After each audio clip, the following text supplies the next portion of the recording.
Hello and welcome everyone to our 2025 Sunshine Coast Ocean Festival Nemo Talk series. This is the last talk in our series and we're very, very excited to have Alicia Elgert from CPAWS with us today. I'm Suzanne Sanger. I'm the Executive Director of the Sunshine Coast Conservation Association. I'm joining today from Chiquelts, also known as Gibsons at Catsum, Howe Sound, in the ancestral and unceded territory of the Squamish Nation. Together with our program partner, Rhizome Up Media, the SCCA is so excited to share with you our 6th annual Sunshine Coast Ocean Festival. This year's events are funded by the District of Sechelt, Canadian Ocean Literacy Coalition, and the BC government, as well as numerous local NGOs, businesses, and individual donors in the community. We're just so grateful to everyone who contributes to this program and enables us to offer all of the programming for free for anybody who wants to engage. The SCCA is a charitable nonprofit society. Our mission is to protect and restore biodiversity on the Sunshine Coast. We work across a region that is more than 2 million hectares of lands and waters from Howe Sound to Hamathko in the territories of the Squamish, Shishak, Tla'amin, Klahoose, and the Homolko First Nations. We, as an organization, the SCCA is dedicated to reconciliation, to supporting the rights and leadership of First Nations in their territories, and to learning from the deep cultural relationships Indigenous peoples have always had and continue to have with the lands and the waters in our region. It is with this spirit of shared stewardship that we explore how we can better protect BC's coast. The festival is, framed around the United Nations World Oceans Day, and that inspired our week-long program. World Oceans Day was established in 2022 by the UN to raise awareness about the impacts of human activities on our oceans and to inspire a global movement dedicated to ocean conservation. Every year around the world, people get together to share knowledge, celebrate the beauty of the marine environment, and advocate for the health of our precious marine ecosystems.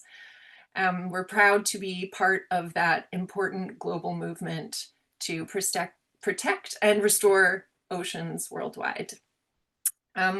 This year's festival has, the program is really quite rich with so many aspects to it. The film festival, the citizen science and education and advocacy, and of course, our Nemo Talk series. So I'm very delighted to welcome Alicia Elgert, Ocean Conservation Manager for the Canadian Parks and Wilderness Society, BC, to speak with us today about BC's first ever long-term framework for protecting and managing our coastal ecosystems. Alicia leads CPAWS's Coastal Marine Program, where she works to advance marine protection and sustainable ocean governance across BC's coastline and ocean waters. She has been a key collaborator with Indigenous, provincial, and federal partners in shaping the new coastal marine strategy. With a background in marine spatial planning, ocean policy, and public engagement, Alicia brings a wealth of experience in conservation, collaborative planning, and community engagement. Today, she will introduce us to this important strategy, share how it can help improve coastal protection, and ways we as community members, organizations, and advocates can support its success. Please join me in welcoming Alicia. Thank you, Suzanne. Just want to make a quick correction to title. So I'm a conservation campaigner. My manager is Kate. So I just want to acknowledge that I'm not the manager of the CPAWS BC Marine Program. That title belongs to someone greater than I. So I am just a lowly campaigner. But I do my best. And I do a lot of work on our Blueprint for the Coast campaign, which we share with West Coast Environmental Law. And we advocate for coastal marine strategy in that regard. So I'm excited to start the presentation and get to chatting with everyone today. All right, so I'm going to share my screen here. I apologize to folks because I'm also having some tech issues today in the spirit of presentations online. So you are probably going to see my very ugly browser for a little while. Um, I, I apologize. Please bear with me. I'm just bringing up some presenter views for myself.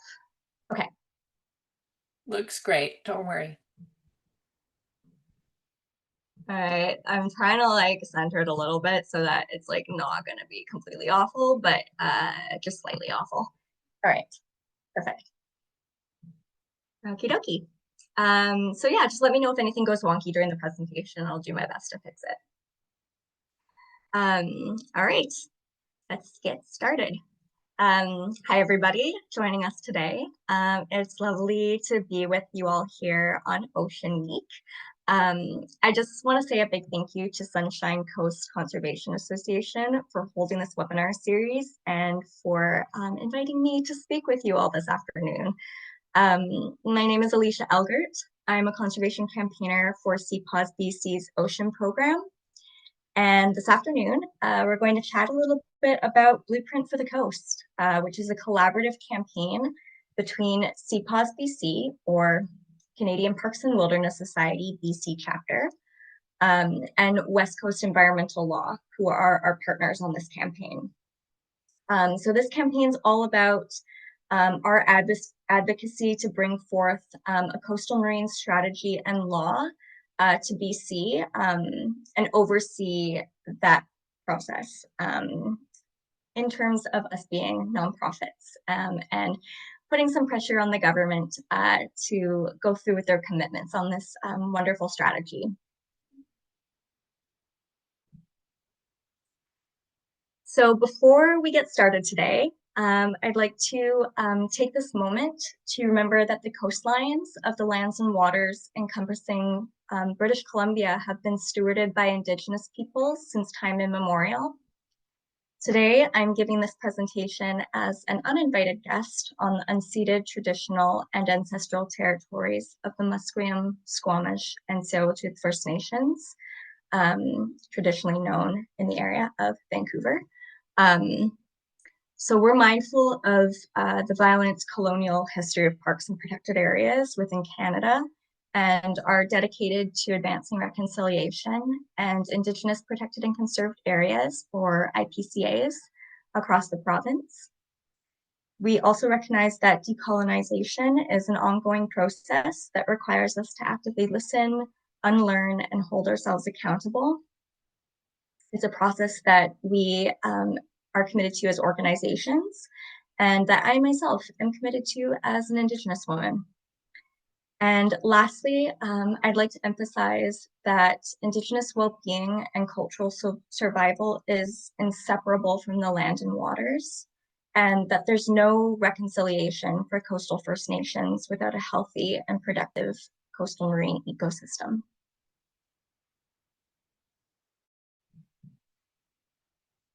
All right, so here's a little plan about what we're going to be talking about today.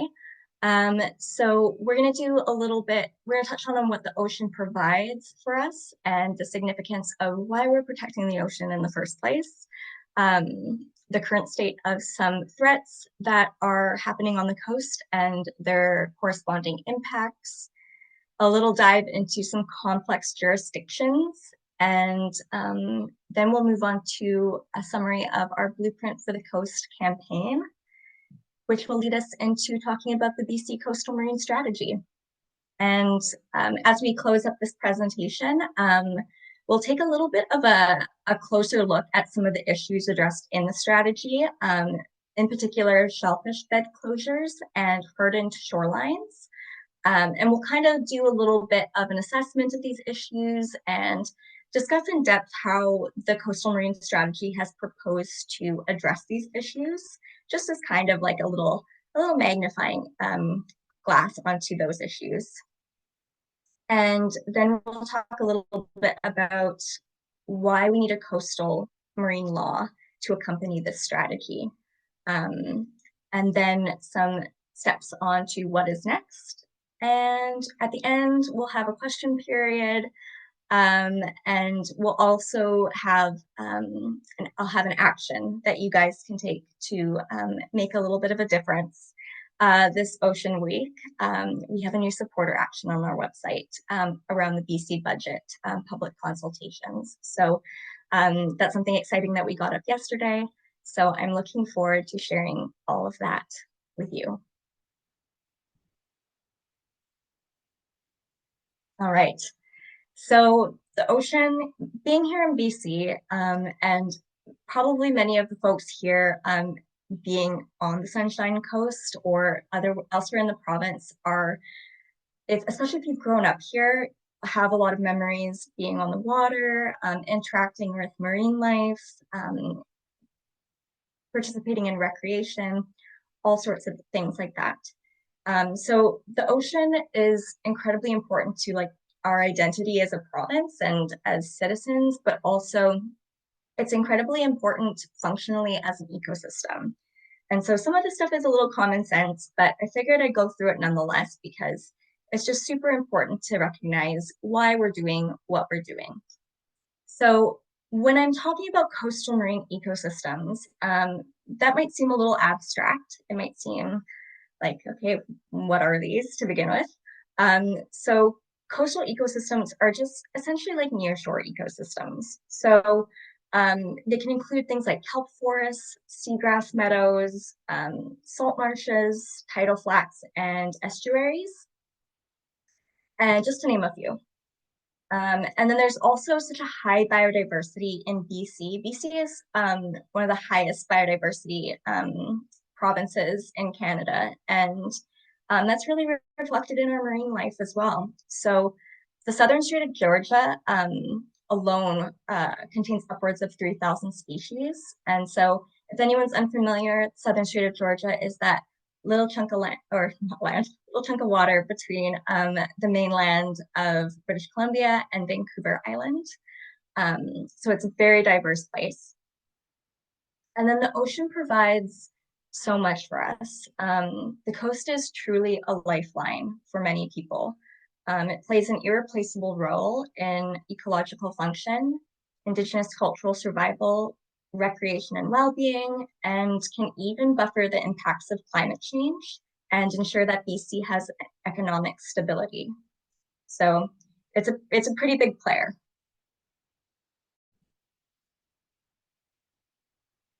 So moving on to some of the threats that are presenting themselves on the coast of BC here. So coastal marine ecosystems are facing mounting pressure from ongoing impacts of climate change and coastal development. So, for example, in recent years, we've witnessed an alarming decline in wild Pacific salmon populations, a reduction in nearshore habitat, and a widespread loss of intertidal species during extreme heat events like heat domes, which unfortunately are ever the more increasing as the years go on, it seems. So these disruptions are pushing coastal ecosystems out of balance, with profound consequences for the communities and economies that depend on them. So just as some examples here, when we're talking about the intensifying of climate change, we're thinking rising sea levels, storm surges, which are essentially extreme weather events. The water temperature itself is warming, and then ocean acidification and hypoxia, which refers to the lack of oxygen that is contained within the water itself, are huge issues. And ocean acidification, it also can, the water getting more acidic, it can actually break down the calcium carbonate in a lot of invertebrates like shells and body systems. So it's pretty damaging. We've also got declining fish and marine populations.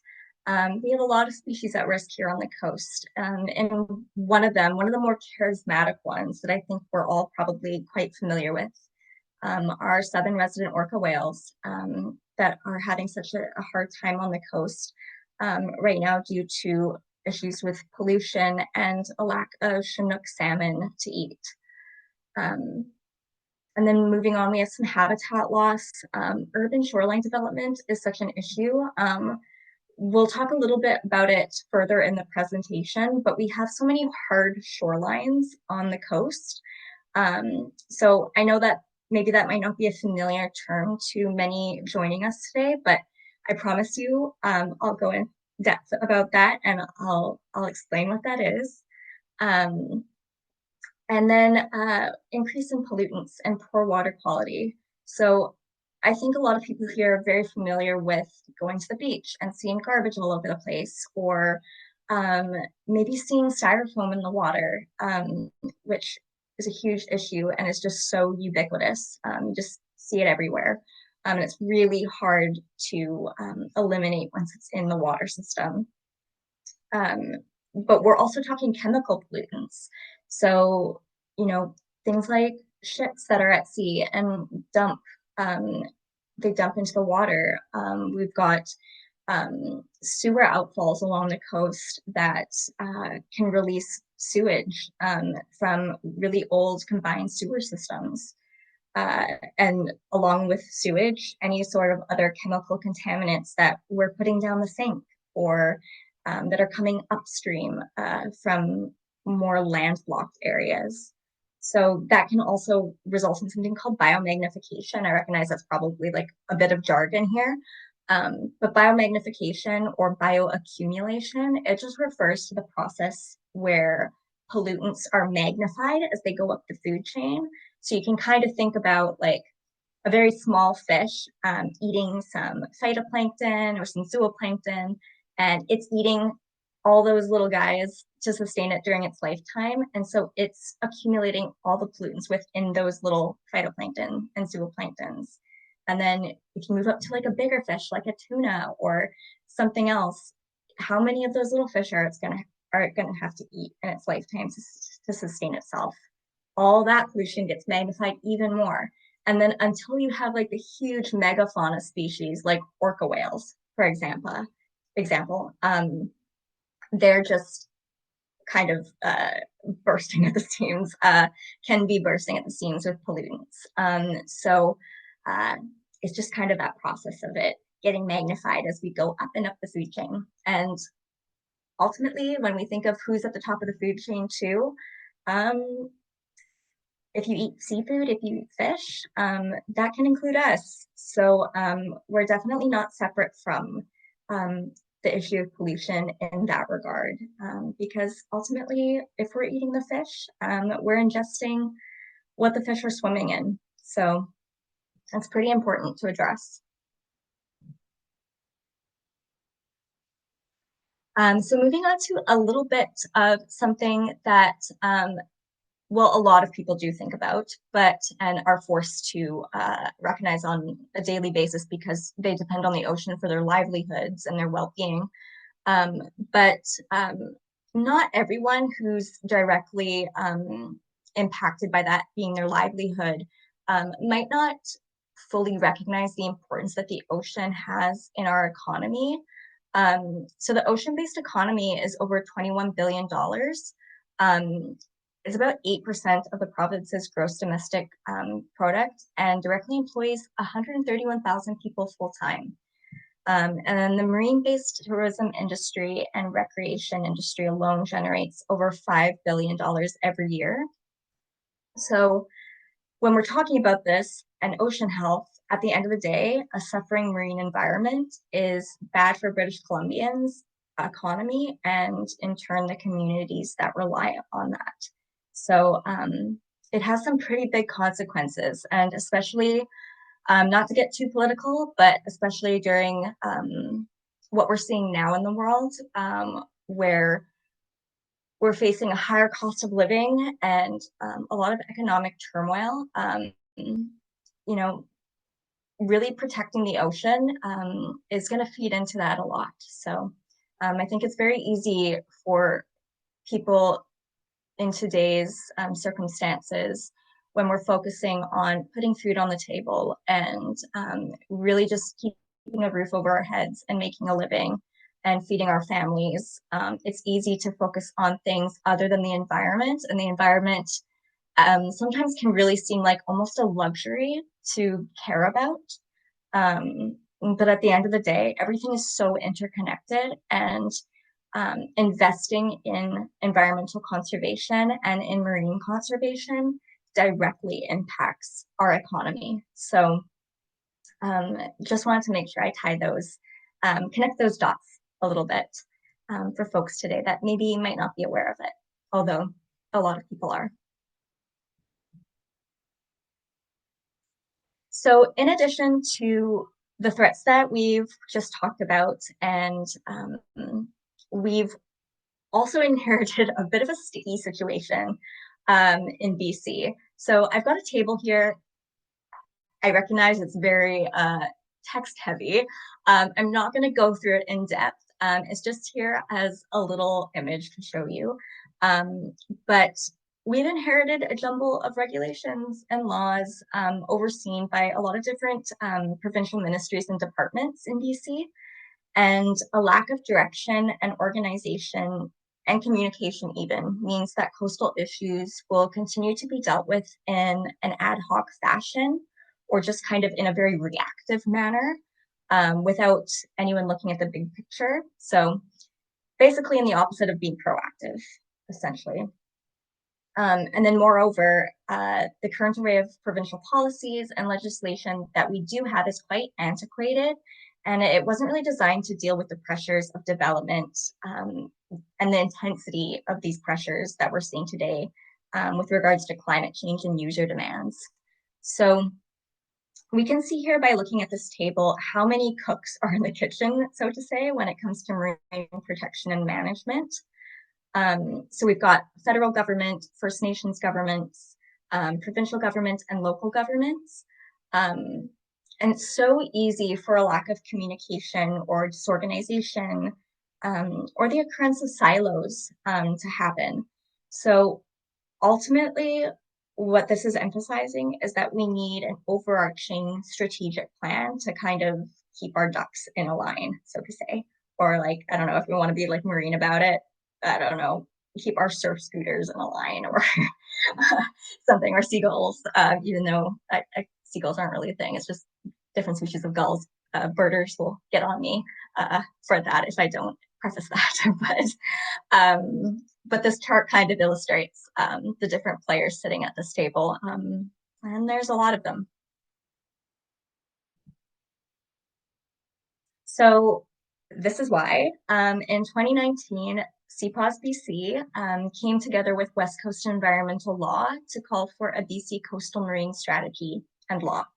So you might be wondering, okay, like what is Blueprint for the Coast? It's, you know, what does that mean?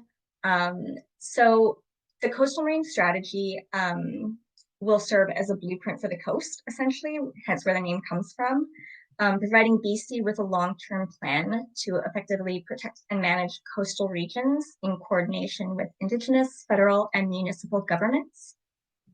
And so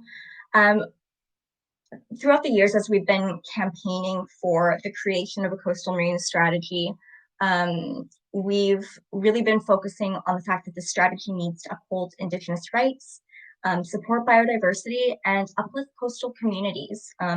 It really needs to be something that is holistic and addresses the complex issues that are at play. And this little picture, I love this little fish. This is a Pacific sand lance. And in case anyone's wondering who this freaky little guy is, they're pretty cool. All right. So fortunately, the government of BC heard our calls for action and the calls of action from our supporters and from many British Columbians. So in 2024, BC released its first coastal marine strategy, which is very exciting. It was released on July 11th of last year. So it's a comprehensive provincial plan co-developed with First Nations to better protect and manage the coast. And prior to the release of this strategy, BC was actually only one of the only coastal regions in North America without a unifying and strategic plan to preserve marine life and manage the coast. So the release of this strategy is quite a historic accomplishment for the province. So I definitely don't want to underestimate how big of a thing this is. It's huge. So it's the first one we've ever had, and right now it's looking promising. So the strategy is the first of its kind for BC, and it has the potential to set a precedent for Indigenous co-development and co-management in our province, while also taking meaningful steps to support biodiversity and coastal economies. And also just ensuring an element of safety as well, because when we talk about the issues of climate change and sea level rise and erosion, there's so many people that live on the coast or that have waterfront property. And you know, it's really, when we're talking climate change, it's so easy to often think about maybe the species that are impacted by warming waters or ocean acidification, and those are huge things too. But just really wanting to draw a connection that people are right on the front lines as well. So again, not a surprise if you live on the coast, and not a surprise if you live right by the water. These issues will be very familiar to you, I'm sure. But unfortunately, these issues are going to get more severe as the years go on if we don't address them. And ideally, these are issues that we really should have been having plans for many, many years ago. But we don't have a time machine. So right now, what the province is doing to address these issues is promising, and it's really nice to see. So the Coastal Marine Strategy is an intersectional plan that is aiming to boost biodiversity, tackle marine pollution, and recover nearshore habitats with nature-based solutions, all the while advancing Indigenous coastal management, building up resilience to climate change, and working to revitalize coastal communities and economies. So the strategy was co-developed alongside First Nations and incorporated critical feedback from people across BC. There were many open houses that took place, and public consultation processes where people could submit letters and questions. There were a few different forums that stakeholders were able to attend, stakeholders from industry, from fishing, shipping, environmental nonprofits. So the engagement that took place was really, it was pretty comprehensive. So that was really reassuring to know that a lot of people's different perspectives and views were taken into consideration in forming the strategy that we have today. So now us, as CPAWS BC and West Coast Environmental Law, we are working to ensure that the Coastal Marine Strategy is effectively implemented, resourced, and strengthened by legislation. So I just want to be really clear here because it can be quite confusing. We are not the government, and this strategy is not our project. It's simply a campaign that we have to encourage the province to keep going with this strategy, and to really hold government accountable and to kind of keep their feet to the fire a little bit, to uphold their commitments to British Columbians and to the marine environment. Another thing about the strategy is that it has an initial 20-year vision. So it's looking at the long term. Obviously, we want it to expand beyond 20 years, but it's a great start. Oh, and I do have a QR code here. If anyone is familiar with scanning a QR code, if you have a smartphone, you can hold your phone camera, open your camera app and hold it up to the blurry square.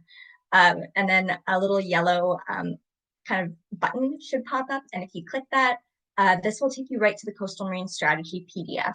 So I'll also provide the link at the end of this presentation and with Sunshine Coast Conservation Association, so that if anyone wants it, I'm not sure if you folks are doing an email at the end of this, but I'll make sure you guys get the links. So don't worry about it if you don't want to scan the QR code right now.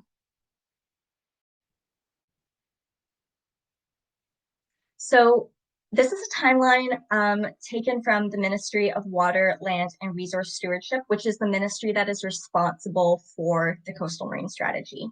So this is a 2025, 2026, 2026, 2027 services plan that was released in March of this year. So I took this table because, and I put it in this presentation because it describes a nice little breakdown of what the Ministry of Water, Land, and Resource Stewardship is working on in terms of the strategy by year. So work has been going on behind the scenes for many years. We've had an initial policy intentions paper that was released, and then the public consultation period happened. And then after that, we had a what we heard report, and that was basically summarizing all the feedback that was given during that feedback process. And then using that feedback, the province eventually came to the finished product that we have today, which is the coastal marine strategy. So right now, being in 2025, again, we're not the government. So we are incorporating conversations when stakeholders are brought into the circle. So if there's meetings for stakeholders, we'll be invited to those. If there's forums that stakeholders are invited to, we'll be there. So what we know at any given point about where the strategy is at really depends on like what the province is willing to share with us and ready to share with us. So really, this is all I know is what they're sharing. So if anyone has any nitty-gritty questions about the strategy and like how it's moving into its implementation processes, I probably can't answer those, unfortunately. But I'll also have a contact email at the end of this presentation for the ministry. If you have questions, you can directly ask them as well. But right now, what I do know, because it is in this table, also because we have chatted to the ministry recently, we know that right now the government is negotiating structures and developing the implementation processes with First Nations. So those government to government conversations are happening right now, which is amazing. So it's appearing like everything is on track. This fall, we'll be excited to hear if there's any updates, and then going into next year with implementation, we'll be eager to see what that looks like, just like everybody else here. So really exciting, hopefully positive changes on the horizon. And just also in case anyone is wondering here, so I've got the page number here that we have, page 15, but also if anyone's wondering what like 3.2 is referring to, so this is simply just referring to goal 3 that the ministry has for this year, which was to be a global leader in the stewardship of marine and coastal values for environmental protection, economic development, and reconciliation. So that's what the coastal marine strategy is under. And then 3.2 is just referring to the objective of promoting healthy marine ecosystems and coastal communities. So just to provide a little context in case you didn't want to go to that services page. So the coastal marine strategy is a very large document. I don't want to discourage anyone from reading it. It's actually very well done, and it's got some beautiful photography and imagery and like cool stuff to look at. So I really encourage everyone to look. It's an easy read, but it's got a very large scope. There's a lot of issues happening on the coast, as we've talked about. So there are a whopping total of 4 themes, 9 goals, and within those 9 goals or across the 9 goals, are 116 different actions to address the outcomes that they want to see. So this is a little screenshot that I bought from the government website. So it's just a little breakdown of kind of like the table of contents for the strategy. So we have a healthy coastal marine ecosystems being theme 1. Theme 2 is resilience to climate change. Theme 3 is thriving coastal economies and communities. And then theme 4 is informed governance.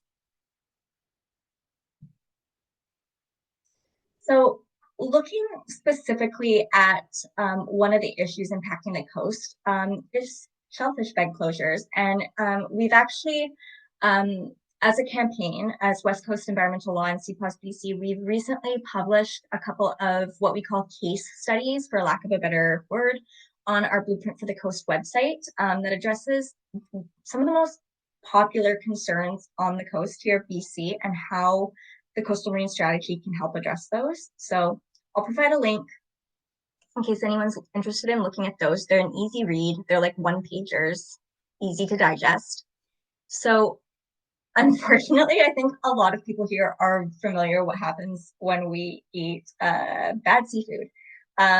Not good things, a lot of gastrointestinal issues and health concerns. So hundreds of kilometers of the coastline of BC have been closed long-term due to shellfish harvesting, or to shellfish harvesting for sanitary reasons.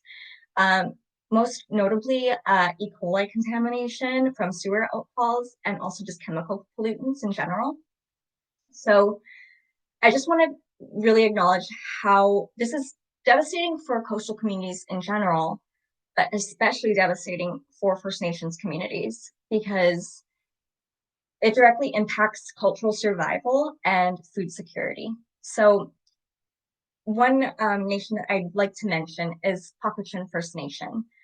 So their nation is located in what's commonly referred to as Coles Bay on the Saanich Peninsula. I've got a little picture here. It's my Google Images picture. So you can see here with the little red dots, Coles Bay is around that area. So it's just north of Victoria.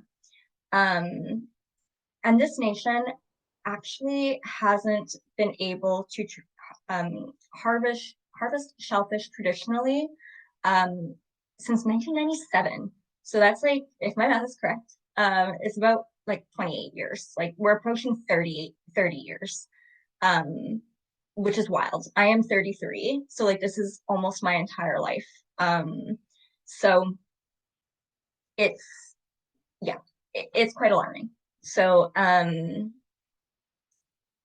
this is I just can't emphasize how devastating this is for First Nations communities, and it violates their inherent treaty and Aboriginal rights as well, in being able to access their cultural foods. So big problem on the coast.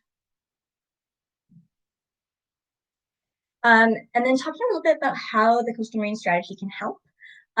So I'll be a little bit brief. I could go into this more in depth, but I'll be brief in the interest of time here.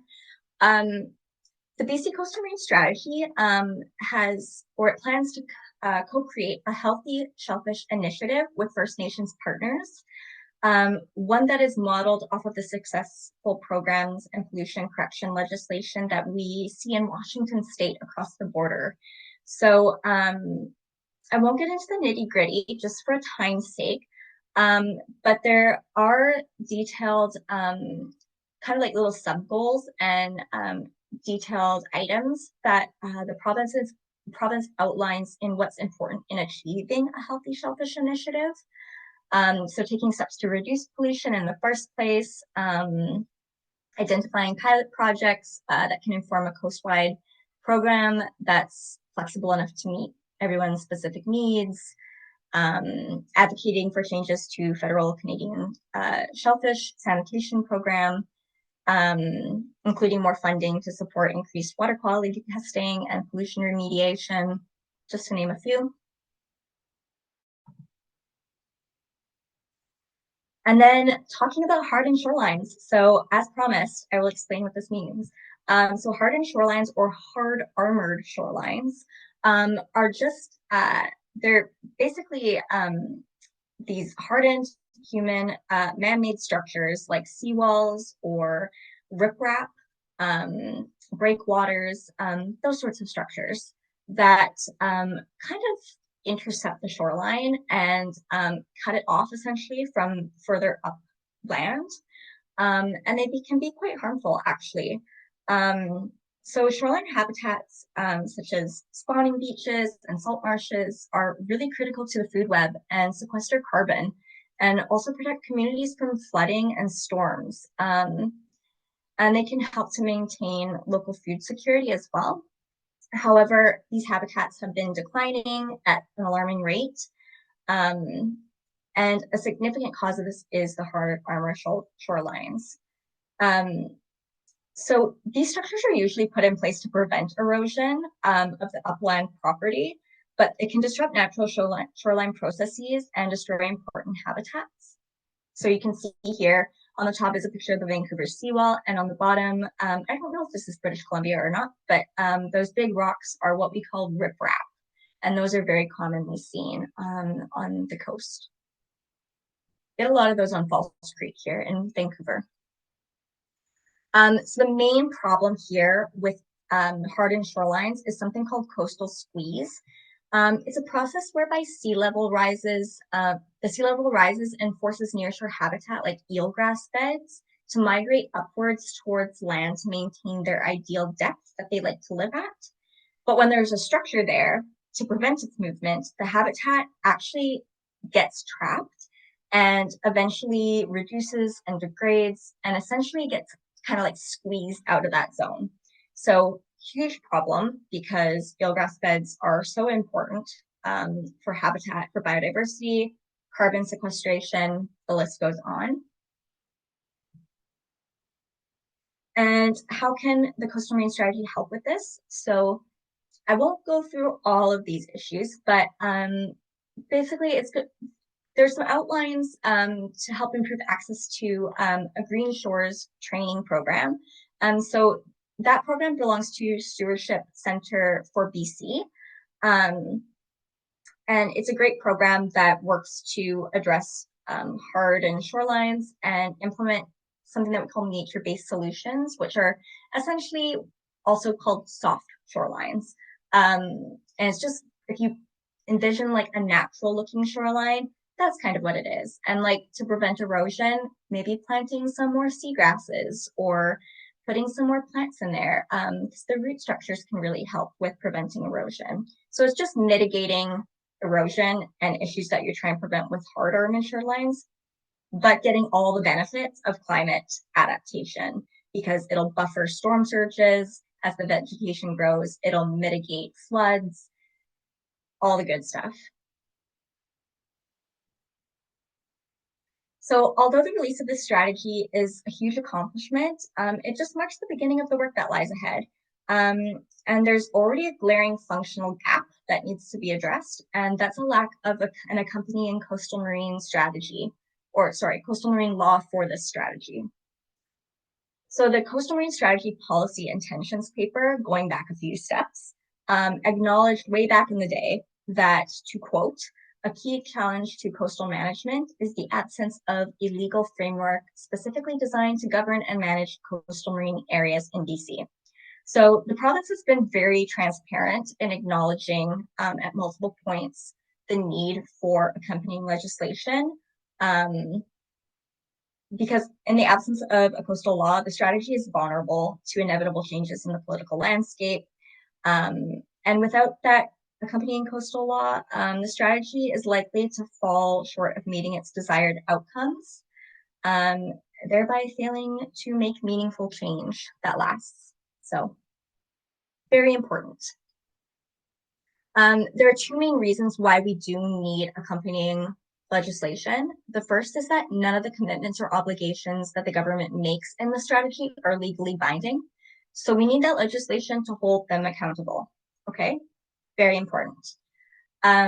Secondly, a strategy can't grant government new statutory powers. So if a government doesn't have the power under a statute to carry out desired outcomes, then those efforts are going to remain frustrated and probably unrealized. So this is really important to consider when you're talking about a 20-year vision for this strategy. Politics are going to change. Who's in government leadership is going to change. We need to make this strategy something that is long-lasting and resilient. So what is next? Maybe I'll just like talk a little bit about the role of us as stakeholders. So what is next for us is we're going to be keeping an eye on what government is doing. We are going to keep making sure that they know that we're watching, and that we are monitoring the strategy, and that we're also here to lend assistance and support where we can. Really complex projects like these need teamwork, and everyone has a part to play. And the more people at the table, the more intense it can be, but also ultimately, if you're hearing those folks in an equitable manner, the better the end product is going to be. So, and then out of all these little things that we're going to keep an eye out for, legislation considerations is the big one, hence our partners being West Coast Environmental Law. And that wraps up our presentation. I know I'm running very late. I've been very chatty, so I apologize for that. But I've got some contact info here for myself. I'm Alicia. And then I'm also giving contact information for Erin Gray, who is a staff lawyer at West Coast Environmental Law. And if you have any lawyer questions, she will be able to answer them, because I definitely cannot.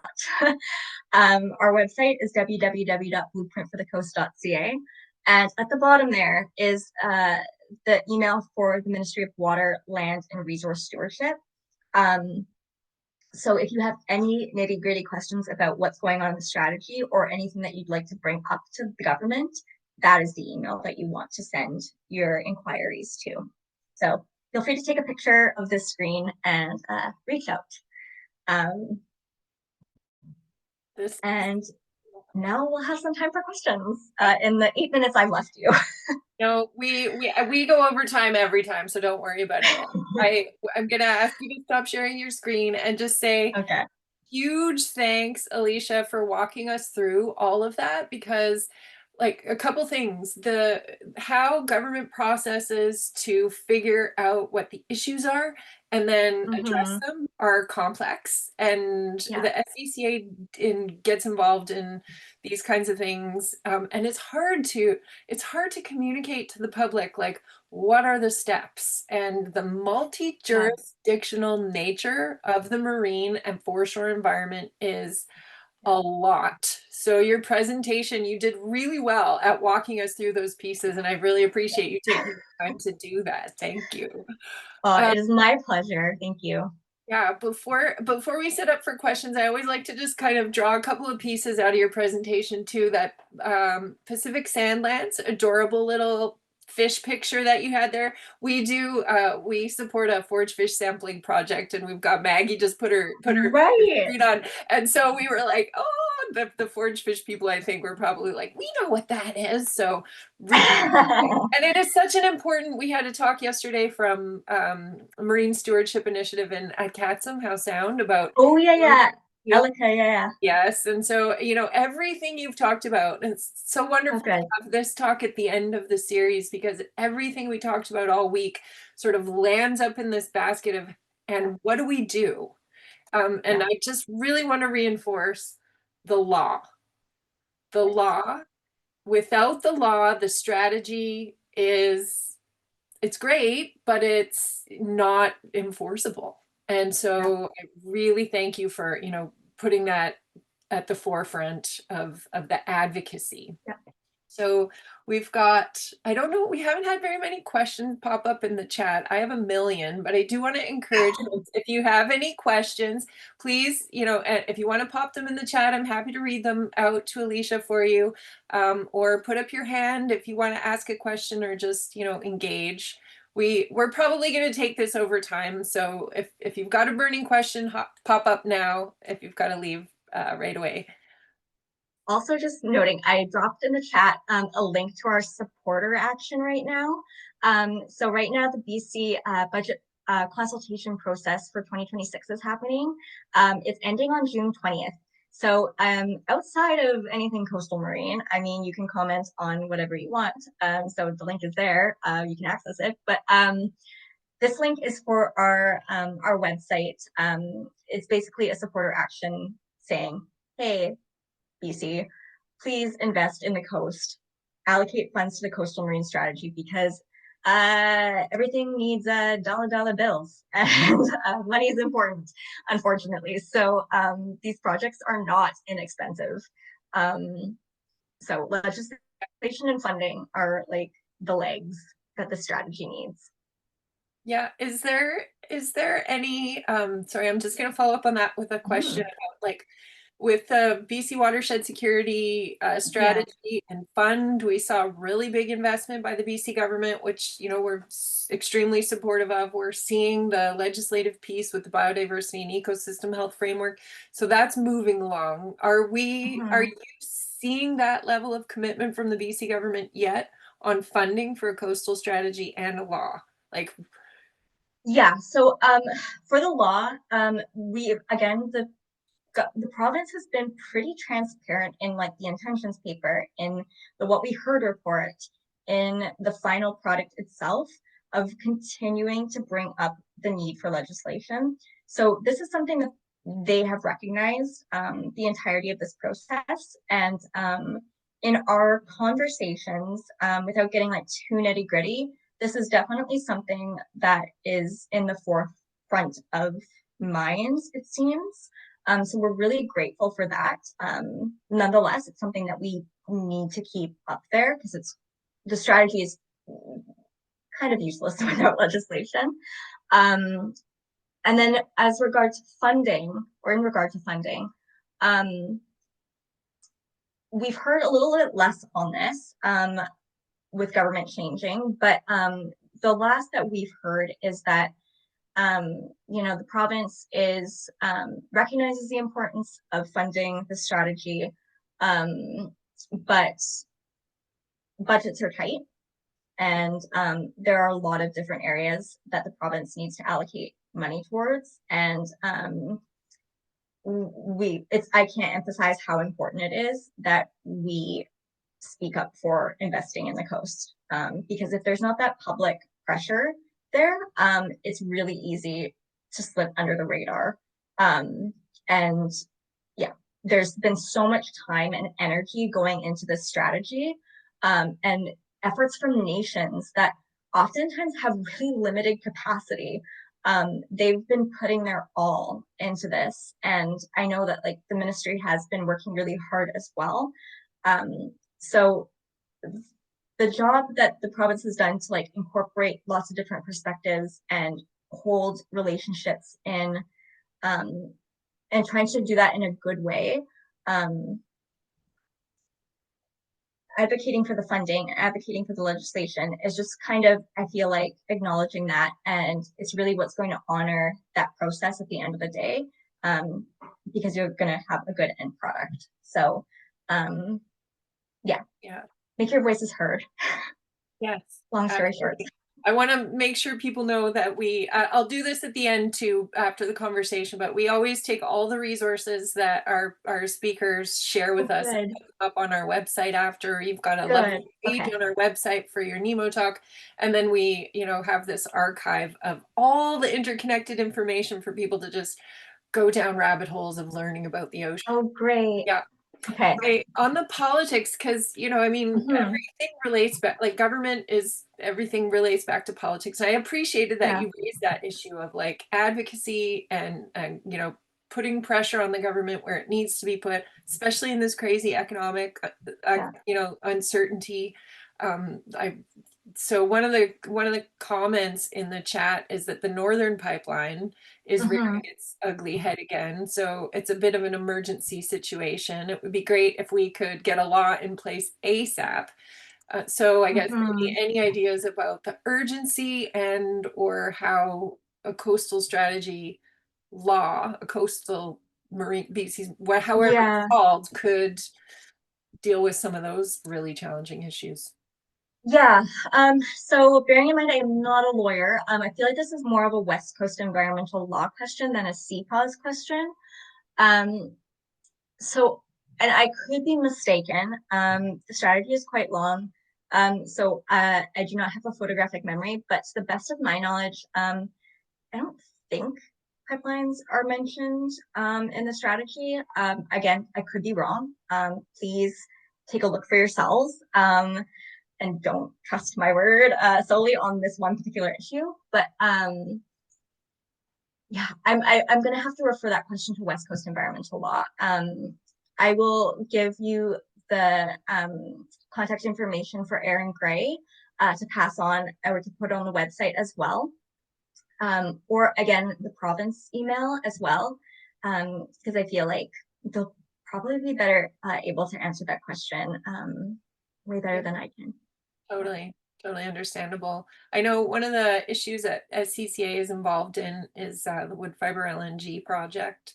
And we were in court last week, just last week, around, impacts of that project on communities. And it's a really uphill battle when it comes to the law and just how colonial the law is and how Very. challenging, like even just making the case for impacts on community members, let alone the community members that swim in the ocean or that are on the foreshore. It's it's rough. It's really tricky. So I think that's going back to something you said before about, Indigenous communities are putting so much energy and time into advancing this, and Shishaf Nation on the Sunshine Coast has spent 30 years on their dock management. And it's, and so much good, like talk about engaging community in a good way, right? Like really bringing people to the table. And even when the community doesn't act in a good way, the nation and the BC government acting in a good way to, facilitate conversations. And so like it's really, really important, I think, that we understand that the law then enables the advocacy and supports groups to not be alone in the fight to protect these values. So this is why it was just so meaningful to have CPAWS come and talk about your advocacy on the strategy with us. So we are definitely going to, as follow-up actions, we are definitely going to engage our group, our list, to do so you've given us a link here that is engage on the budget, right? Yes. It sounds dry. I know people don't always go, that doesn't always so seem like dry. but it's one of the really big important things. We've done that with watershed security as well. So we're definitely going to do that follow-up. Yeah, it's boring and it's annoying and it's like it's not the most exciting thing to talk about money unless you're in the field of finance. I most certainly am not. But at the end of the day, the things that we care about are really impacted by these things like politics and money and things that are kind of a little dry sometimes. And educating ourselves and making our voices heard are essential for getting the progress that we want to see. I've also included a link there to the coastal marine strategy in case anyone wants it at this particular moment in time. But I will also pass on the links to you folks as well. Awesome. Thank you so much, Alicia. I really do. I have a list of questions, but we're gonna, in the interest of time, I think we're gonna wrap it up, and we're gonna just really encourage everybody to check back on the website, and SCCA will do some follow-up emails and send out the information and the take actions and make sure that everybody's and we'll tag you in it on the social media too. Like Great. make sure we spread it far and wide. Totally. And if you have a list of questions that you actually want to hear some answers to, feel free to email those over to me. I will pass them on to our team, and we can actually sit down and look at them and provide really good answers. And then if you want to post that on your website, or I don't know if you have an email after this event, that's something that we can make happen. So if people have questions for you, or you folks have your own, we can get that done. We can address that. Very cool. I love that. Almost like a sort of like a conversation after the conversation. Yeah. Send your questions and you can answer. Oh, I love that. Yes. I love that. That's awesome. Oh, thank you. Okay. No problem. So we, I think we're going to wind up the call just now, and just, huge gratitude to you, Alicia, and to CPAWS and West Coast Environmental Law and all the different groups who are working on this super important initiative. And, big thanks to the folks who came and joined us for our NEMO talk today, and everybody else who's going to be watching this recording for the next 10 years on online on YouTube. Also just, you know, sort of bringing it back around to express the gratitude for our supporters, our funders, our donors, our members, everybody that's engaged in the conversation all week around our Sunshine Coast Ocean Festival. Just, you know, don't forget, there's still lots happening over the weekend, even though the Nemo talks are winding up today. We've got our World Oceans Day celebration this Sunday at Mission Point Park in Davis Bay. We'd love to see everyone there. It's going to be super fun. There's a barbecue and booths and interactive activities, and I think Rotary's doing a demo on making herring nets. So it's and we have music, and it's just going to be a lovely celebration to bring it all together. So we also just want to say the website, a big part of our festival includes films, and the films are so important because they you know, introduce you into this world of the marine environment that if you're not a snorkeler or a diver, you just don't see. And it's, you know, it's the art of film is so profoundly empowering. And I just really encourage everyone to check out the films, the short films and the feature films, and immerse yourself in the ocean, because it's, you know, it's hopeful to remember the beauty of the life and everything that's down there. And with that, just a huge thanks and to everyone, and we'll see you over the weekend, we hope, at the festivities, and happy World Oceans Week. Happy World Oceans Week. Thank you guys so much. Have a good day. You too.